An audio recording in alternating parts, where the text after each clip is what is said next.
Assalamualaikum warahmatullahi wabarakatuh. Perkenalkan, saya Ika Setiawati. Saya adalah guru dari SMA Ali Maksum. Saya juga seorang mahasiswi PPG dalam jabatan LPTK Universitas Ahmad Dahlan, angkatan pertama tahun 2021. Berikut saya sampaikan video pembelajaran atau peer teaching yang merupakan hasil akhir rangkaian pembuatan RPP daring, bahan ajar, media pembelajaran, LKPD, dan evaluasi.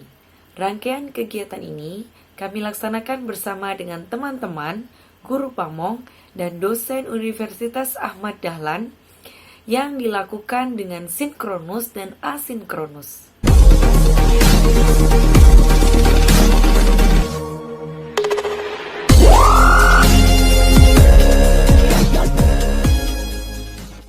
Bismillahirrahmanirrahim. Assalamualaikum warahmatullahi wabarakatuh. Waalaikumsalam. Sehat semua ya? Alhamdulillah. Ini jam terakhir tapi masih semangat, disiplin ya. Semoga semuanya sehat. Hari ini kita akan belajar materi yang sangat menarik. Tapi sebelumnya Bu Ika ingatkan dulu terkait dengan penerapan 5M, yaitu memakai masker, menjaga jarak, mencuci tangan, menghindari kerumunan, dan mengurangi mobilitas. Sebelum pembelajaran dimulai, marilah kita buka pembelajaran hari ini dengan membaca doa. Berdoa dimulai. Berdoa selesai. Semoga dengan membaca doa tadi mendapatkan kemudahan dalam belajar, mendapatkan kemudahan dalam memahami materi yang akan Bu Ika sampaikan. Di bulan yang baik ini, Bu Ika juga ingin mengucapkan minal aizin wal faizin, mohon maaf lahir dan batin. Mohon maaf lahir batin juga. Ya, sama-sama. Baik, jangan lupa sebelum pembelajaran dimulai, kalian lakukan presensi dulu ya. Di link presensi yang sudah Bu Ika bagikan di kolom chat, nanti bisa langsung kalian klik, kalian isi. Bu Ika kasih waktu berapa ya? 2 menit aja lah cukup. Ya, sudah semua ya? Sudah, Alhamdulillah Bu. ini sudah terlihat. Sudah, Bu. Ya, sudah semuanya ya. Satu kelas, alhamdulillah hadir semua ya. Ada sebuah motivasi untuk kita hari ini, bahwa ketika kamu mulai berusaha dan melakukan pekerjaan makin awal, maka hasil yang akan kamu dapatkan pun akan semakin awal datangnya. Kita belajar dari yang kemarin-kemarin ya. Ini adalah awal kalian masuk, mungkin kemarin ada beberapa hal yang kalian tunda. Nah, mohon nanti ketika diberikan tugas ataupun apa, itu langsung dikerjakan ya, jangan ditunda-tunda. Di sini ada tujuan pembelajaran kita hari ini. Kita akan belajar menganalisis struktur dan kebahasaan teks eksplanasi. Nantinya kalian akan dituntut untuk mampu mengidentifikasi struktur teks eksplanasi, kemudian mengidentifikasi kebahasaan teks eksplanasi, dan yang terakhir menganalisis struktur dan kebahasaan teks eksplanasi. Adapun tujuan pembelajaran kita hari ini ya, Bu Ika harapkan satu kelas ini yang sholih dan sholihah nanti mampu mengidentifikasi dan menganalisis struktur dan kebahasaan teks eksplanasi. Ya. Ada yang masih ingat apa itu teks eksplanasi? Saya, Bu. Ya, Gali ya? Ya, teks Gali, eksplanasi. Ya, tapi kalau salah nggak apa-apa ya, Bu? Nggak apa-apa, Li.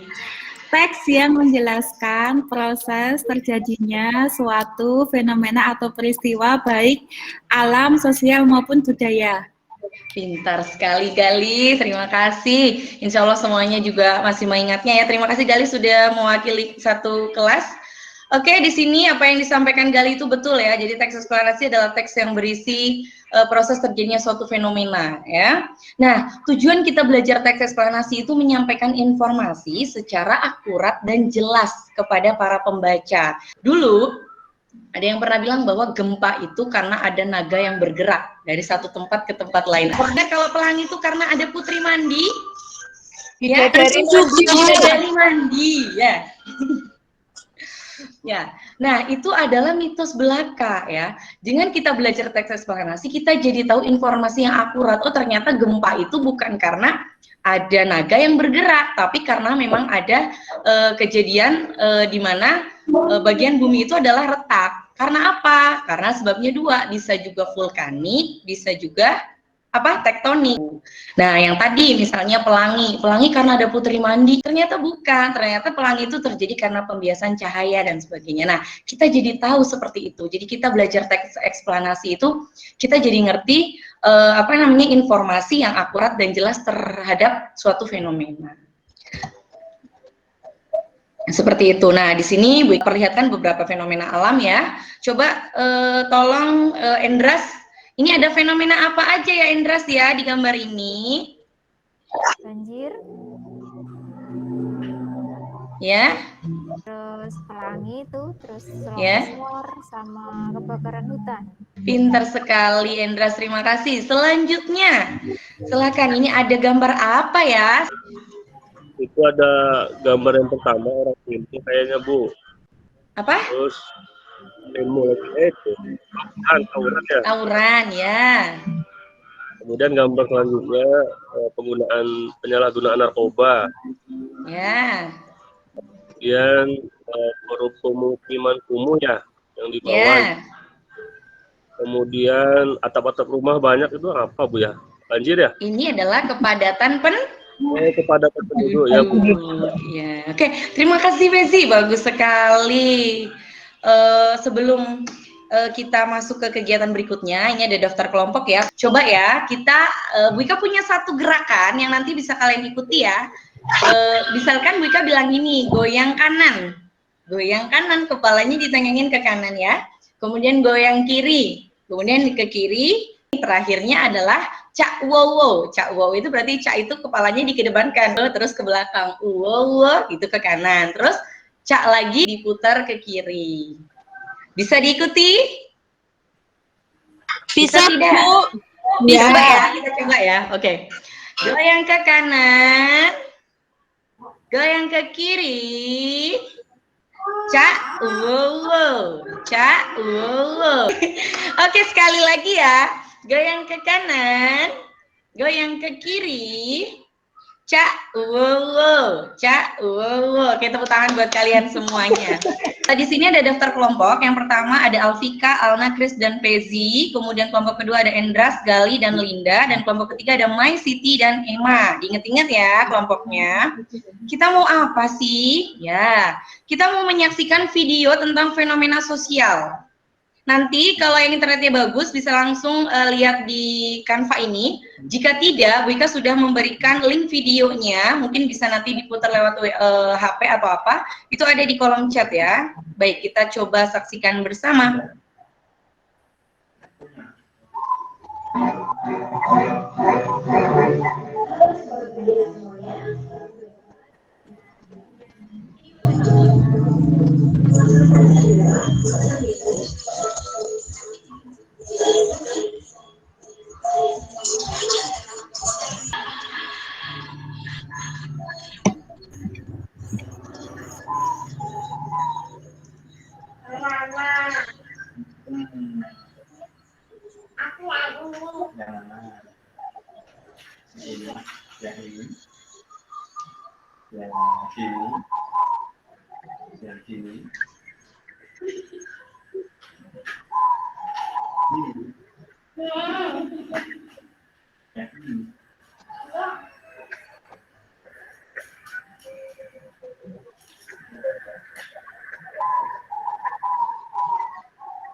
Ya, sudah. Sekarang coba diskusikan.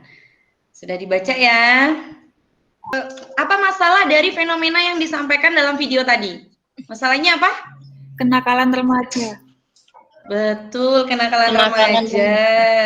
Pernyataan umumnya ada nggak tadi? Sebuah pernyataan yang disampaikan di video tadi ada? Ada, Bu. Apa itu, Mai? Kenakalan remaja itu terjadi karena perilaku sosial yang menyimpang di masyarakat, Bu. Misalnya ada Betul seks sekali. bebas, kemudian ada merokok, ada bolos sekolah, kemudian yang sering terjadi nih, Bu, bullying, Bu, itu kan membuat orang jadi minder ya, Bu ya? Ya. Nah, kalian semua nggak boleh melakukan itu ya, bahwa semua yang Allah ciptakan itu udah pasti sangat sempurna dan terbaik, jadi nggak boleh bullying. Ya. Oke, baik. Selanjutnya, apakah kalian menemukan sebab akibat kenapa terjadi kenakalan remaja? Ada nggak di video itu dijelaskan tidak? Ada, Bu. Ada, Bu. Ya, apa? Apa, Linda? Siapa Broken tadi? Linda home. ya? Linda, Bu, Ya. Linda, Bu. Ya, Lin, apa Lin? Saya, Bu. Karena broken home, Bu. Pengaruh Ya. lingkungan juga. Ya. Sama pergaulan, Ibu. Ya, betul sekali, Linda. Terima kasih. Kemudian ada urutan kejadian nggak di video itu? Saya kok tidak menemukan ya, Bu? Betul, memang di situ tidak. Kemudian, apakah kalian menemukan kesimpulan atau sebuah solusi di situ? Di video itu? Ada? Silakan, Endras. Kesimpulannya itu yang pertama, menanamkan norma sosial atau agama, Bu. Ya. Terus interaksi pergaulan positif. Ya. Terus apa lagi ya, Bu ya? Menjalin Apalagi tadi? komunikasi. Ya, betul sekali, Endras. Terima Dengan orang tua, kasih. ya. Di sini ada sebuah fenomena supermoon, silakan kalian baca. Bu Ika kasih waktu berapa ya? 5 menit saja. Baik, sudah selesai ya dibacanya ya? Sudah, Bu. Sudah? Ya. Alfika, ada Alfika? Ada, Bu. Saya, Bu. Ya.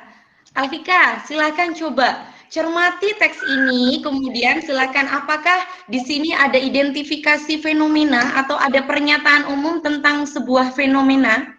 Ada tidak? Oh, ada, Bu. Di situ di awal kalimat itu ada supermoon atau bulan super merupakan peristiwa. Nah, ada kata peristiwa itu sepertinya fenomena ya, Bu ya?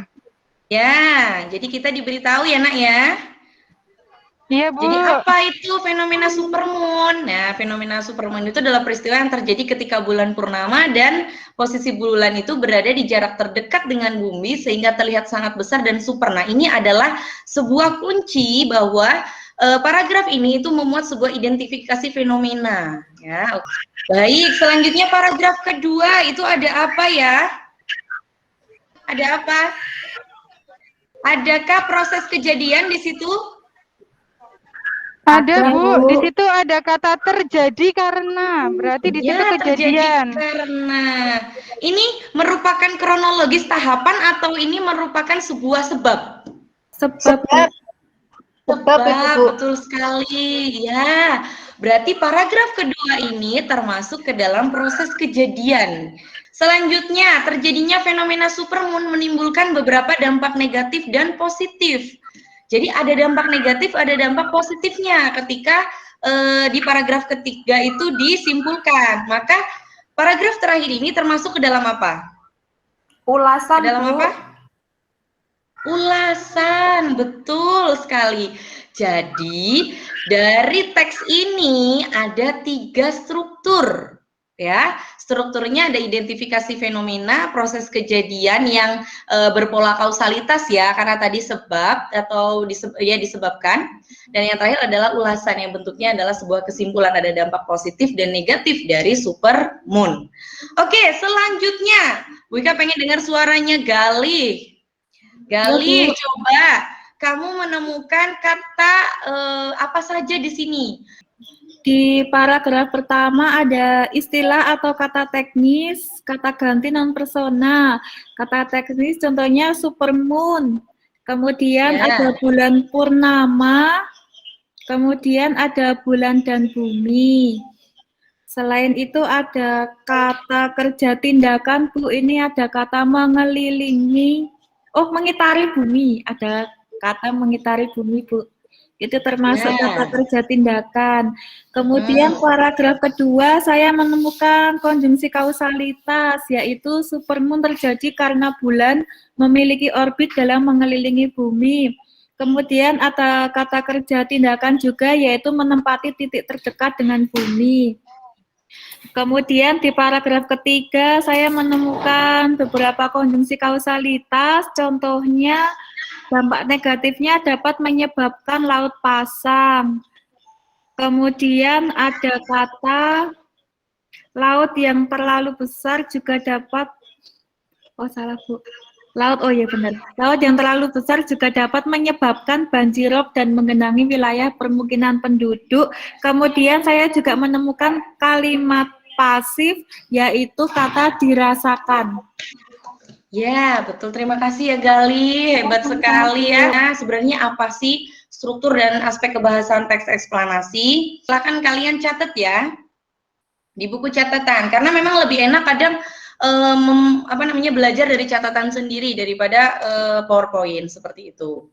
Oke, di sini ada struktur teks eksplanasi. Betul tadi ya yang sudah dikatakan oleh teman-teman bahwa struktur teks eksplanasi ada 3, identifikasi fenomena, proses kejadian, dan ulasan. Nah, cara kita mengenalinya, mana sih identifikasi fenomena? Isinya itu adalah penjelasan umum yang ditulis secara umum tentang apa, mengapa, dan bagaimana proses peristiwa alam itu terjadi. Jadi kita dikasih tahu banjir, misalkan banjir itu apa? Banjir merupakan. Jadi kita dikasih pandangan umum tentang fenomena itu. Kemudian lanjut ke paragraf berikutnya, itu biasanya ada proses kejadian yang diungkap oleh fenomena itu. Nah, tergantung polanya ya, nanti ada 2. Ada yang menggunakan pola kronologis, itu nanti runtutan peristiwa, misalkan proses terjadinya hujan. Proses terjadinya hujan memiliki beberapa tahapan, pertama, kedua, lalu kemudian. Nah, itu berarti kronologis.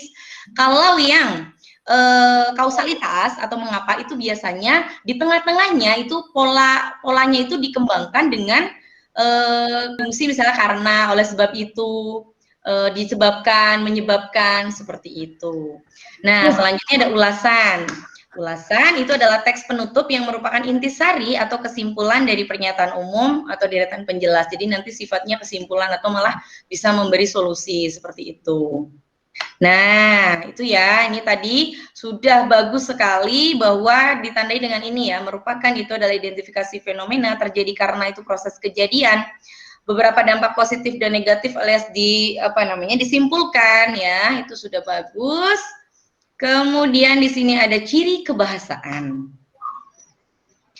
Ciri kebahasaan itu ada konjungsi kausalitas, ya tadi sudah dijelaskan, konjungsi kronologis juga sudah ya, jadi ada lalu, kemudian setelah itu, kemudian kata ganti persona. Jadi di teks eksplanasi itu tidak memiliki kata ganti orang, tidak ada kata ya, dia, mereka, tidak. Tapi dia hanya memiliki kata gantinya itu berupa benda, jadi misalnya pelangi, kemudian bulan, bintang, seperti itu. Selanjutnya kata teknis. Kalau kata teknis itu adalah kata yang dipakai sesuai dengan konsep ya. Jadi misalnya berkata tentang bulan, maka mungkin di dalamnya akan ada kata orbit, ada bulan, ada bintang, ada langit, dan sebagainya. Seperti itu. Selanjutnya ini ada kata kerja tindakan. Itu kata kerja yang menggambarkan suatu tindakan yang diperbuat oleh subjek kepada objek. Nah, objek di sini karena eksplanasi ya, jadi difokuskan pada fenomena alam atau sosial atau budaya. Selanjutnya yang terakhir itu biasanya, tidak selalu ya, tapi biasanya itu menggunakan kalimat pasif. Kalimat pasif itu subjeknya dikenai suatu tindakan ya, kadang ditandai dengan imbuhan kata kerjanya itu ter atau di, seperti itu. Ada pertanyaan sampai sini anak-anak? Ada tidak? Belum, Bu. Belum ada, Bu. Bu Ika menjelaskannya terlalu cepat tidak ini? Tidak. Ya, baik. Ya, ini tadi yang sudah disampaikan Galih ya. Ini Bu Ika hanya memberikan melengkapi saja bahwa apa yang sudah disampaikan Galih itu sudah betul. Nanti ini bisa kalian pelajari lagi. Bu Ika akan letakkan di Google Classroom. Ya. Sekarang fokus lagi kepada sebuah LKPD. Nah, LKPD-nya bisa kalian unduh di Google Classroom. Nanti diskusinya lewat WA group yang tadi Bu Ika sudah buatkan ya, WA grupnya ya. Jadi ada 3 kelompok, nah Bu Ika ada di dalamnya di situ. Sudah bisa dibuka WA grupnya? Sudah? Sudah. Ya, di situ juga Bu Ika berikan link bahan materi, bisa kalian akses sambil berdiskusi gitu ya, sambil dibuka linknya. Nah, kalau lebih cepatnya Bu Ika juga sudah berikan di chat. Ya, di kolom chatnya. Ini adalah LKPD-nya, jadi jangan salah nih bentuk LKPD hari ini seperti ini ya. Jangan lupa berdoa, jaga selalu kekompakan dan keaktifan. Silahkan kalian kerjakan. Bu Ika tunggu sampai 20 menit ya. Bisa? Bisa, Bu. Ya. Jangan lupa tadi sama kelompoknya. Udah selesai, Bu. Alhamdulillah. Mai, kelompok yang lainnya gimana? Sudah selesai? Kelompoknya Alfika sudah selesai? Sudah, Bu. Sudah. Tadi kelompoknya Mai ya. Kelompoknya Galis sudah selesai belum? Sudah ini, Bu. Bu Ika pengen denger, Chris coba tolong presentasikan identifikasi struktur dari teks yang berjudul Kenakalan Remaja. Ayo, beri tepuk tangan buat Chris dulu. Jadi untuk struktur teks eksplanasi yang berjudul Kenakalan Remaja,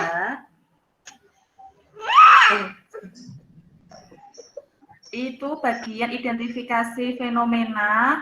Pada paragraf pertama, Bu, kenakalan remaja merupakan perbuatan atau tingkah laku yang dilakukan oleh orang remaja baik secara sendiri maupun kelompok yang sifatnya melanggar ketentuan-ketentuan hukum, moral, dan sosial yang berlaku di lingkungan masyarakat. Kenakalan yang dilakukan pada usia remaja dapat terjadi di lingkungan sekolah, keluarga, maupun lingkungan masyarakat. Perilaku penyimpangan remaja yang dilakukan dapat berupa penyalahgunaan narkoba, perilaku seksual sebelum menikah, perkelahian antar pelajar, kebut-kebutan di jalanan, meminum minuman keras, merusak sarana dan prasarana masyarakat, dan lain sebagainya. Itu bagian identifikasi struktur kenakalan remaja, Bu. Struktur yang kedua, bagian proses, itu terdapat pada paragraf kedua dan paragraf ketiga. Ulasan juga ada, Bu, dalam teks eksplanasi ini, itu terdapat di bagian paragraf terakhir. Bagian dalam mengatasi permasalahan kenakalan remaja perlu adanya penanaman nilai moral, pendidikan, dan religius pada diri seorang remaja. Seperti itu, Bu, yang dapat saya sampaikan, Bu Ika. Ya, bagus. Terima kasih, Chris. Bagus sekali apa yang disampaikan Chris itu betul ya. Jadi di sini ada 4 paragraf. Nah, paragraf pertamanya itu adalah identifikasi fenomena. Kita dikasih tahu fenomena apa, kenakalan remaja itu apa sih, gitu ya. Kemudian yang kedua, faktor penyimpangan perilaku disebabkan. Nah, ini berarti polanya menggunakan pola kausalitas. Ini ada di paragraf kedua dan ketiga, dan yang terakhir itu adalah sebuah ulasan. Betul, terima kasih, Chris. Selanjutnya, aspek kebahasaan. Bu Ika pengen dengar suara Gali. Oh ya, baik, Bu. Untuk konjungsi kausalitas, itu bukti kebahasaan dalam teks. Faktor penyimpangan perilaku remaja disebabkan oleh faktor internal dan eksternal. Yang kedua, faktor internal dapat terjadi karena perubahan biologis dan sosiologis pada diri remaja. Kemudian untuk kata teknis atau istilah ada kata kenakalan, remaja, narkotika, internal, eksternal, biologis, dan sosiologis. Untuk kalimat pasif, bukti kebahasaannya, kenakalan yang dilakukan pada usia remaja dapat terjadi di lingkungan sekolah maupun lingkungan masyarakat. Yang kedua, faktor penyimpangan perilaku remaja disebabkan oleh faktor internal dan eksternal.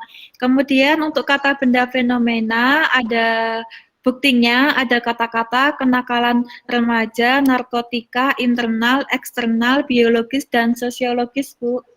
Oh iya, sepertinya ada tambahan kebahasaan baru yaitu didapat dari ini, yang dari internet ya, belajar mandiri tadi ya. Iya, Ibu. Ya, bagus sekali. Betul. Oke.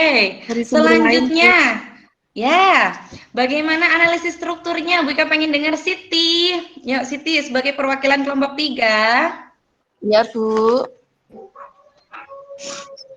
Untuk analisis struktur dan kebahasaan teks eksplanasi, itu yang pertama untuk struktur kebahasaan pada teks berjudul Kenakalan Remaja sudah lengkap, Bu. Ya. Sudah terdiri atas kejadian, penjelasan. Kemudian yang untuk aspek kebahasaan dalam teks Kenakalan Remaja itu menggunakan konjungsi kausalitas, kata teknis atau istilah, kalimat pasif, dan kata benda fenomena, Bu. Ya. Sudah ya, Siti?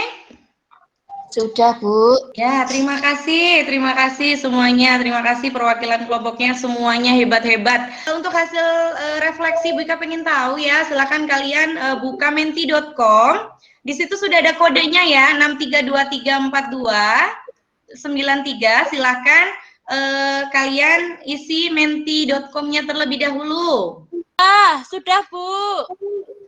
Sudah ya, baik. Kalau sudah, Bu Ika cukupkan untuk pertemuan kita hari ini. Kita simpulkan bahwa struktur teks eksplanasi itu ada 3 ya. Yang pertama adalah identifikasi fenomena, yang kedua adalah proses kejadian, dan yang terakhir adalah ulasan. Kemudian untuk kebahasaannya itu ada konjungsi kausalitas, konjungsi kronologis, kemudian kata ganti non persona, kemudian kata kerja, kemudian ada kalimat pasif ya, nanti bisa dibaca lagi. Jangan lupa untuk LKPD-nya langsung dikumpulkan di Google Classroom ini ya. Yang foldernya ini, jangan yang lain ya. Baik, semuanya terima kasih, tepuk tangan buat semuanya. Kurang lebihnya Bu Ika mohon maaf. Billahi taufiq wal hidayah. Wassalamualaikum warahmatullahi wabarakatuh. Waalaikumsalam warahmatullahi wabarakatuh. Terima kasih, Bu Ika. Sama-sama.